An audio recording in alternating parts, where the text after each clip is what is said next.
Hello, everyone. I'm Dr. Brian O'Neill, and I'll be your professor for this course. It's Biology 214, Ecology and Society. So the main point of this course is to link what goes on in the natural world with how people are using that, how people respond to the natural world, and then how people are in some ways messing it up and trying to fix the problems that humans have caused. So it's an interesting course where we kind of bounce back and forth by looking at how the natural world works, how then we live within that natural world, and what we can do to either live along in working with that nature or how we sometimes don't do that. So the first thing I want to talk about is how this course is run. It's run asynchronously. Now, asynchronous means basically everybody can do anything at any time. There's very few meetings that we're going to have really at all in this course.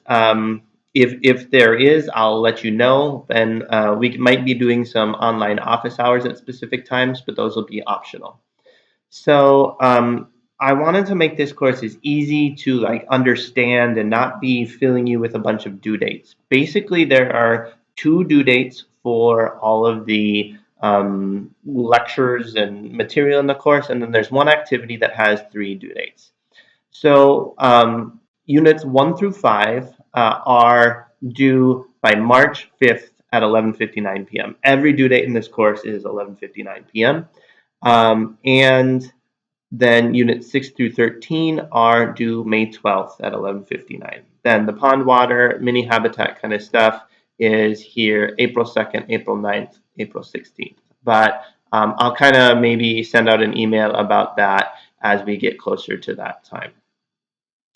So the reason I do this is because, this is meant to be a remotely delivered course, and some people's schedules just don't work. So I've made it, basically everybody can do anything at any time as long as they do it in order.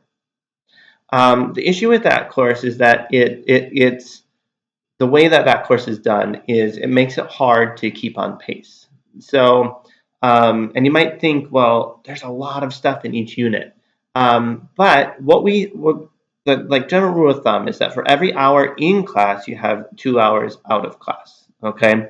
So during a normal semester, we have 16 weeks, basically 3 hours in class per week, which translates to 48 in class hours. Then with studying and working with homework and things like that, you should have about 96 out of class hours. So if you then, total of 144 hours, divide that by 16 weeks, you go back to essentially 9 hours per week on this course. That's what I'm expecting, and that's what I'm expecting to someone put in time, that much time per week to do well in this course. So if we go back and look at these due dates, right? March 5th, at the start of this course, that's 2 months away or month and a half away. And so the thing is, if you start then to try to do the units just a couple days before March 5th, you're not going to have enough time. I expect about 9 hours per unit. So keep on pace. Try to do every unit, 1 unit a week, and consult that roadmap document that I made, and that should help you get everything done on time.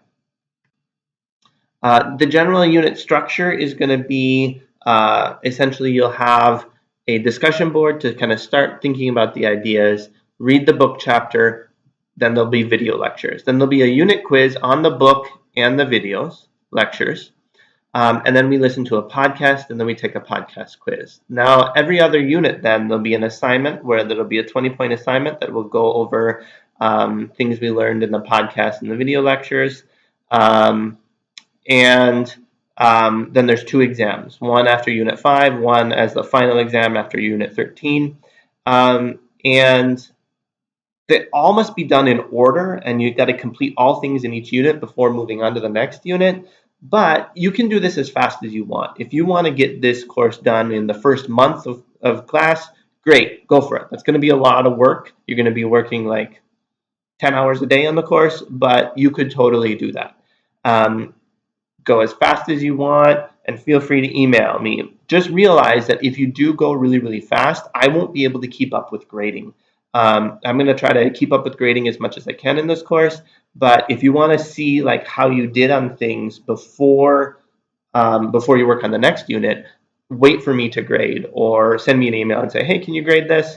I might not respond to you if I get a bunch of those emails, but basically, I want you to it might be a good thing to like do the first writing assignment and see how you do on that before you move on to the next stuff, because that'll be really important for you to do well and be able to learn how to progress in this course while still doing well. With that, what I want to say is the last thing I want to say is everybody should think of me as their first resource to go to.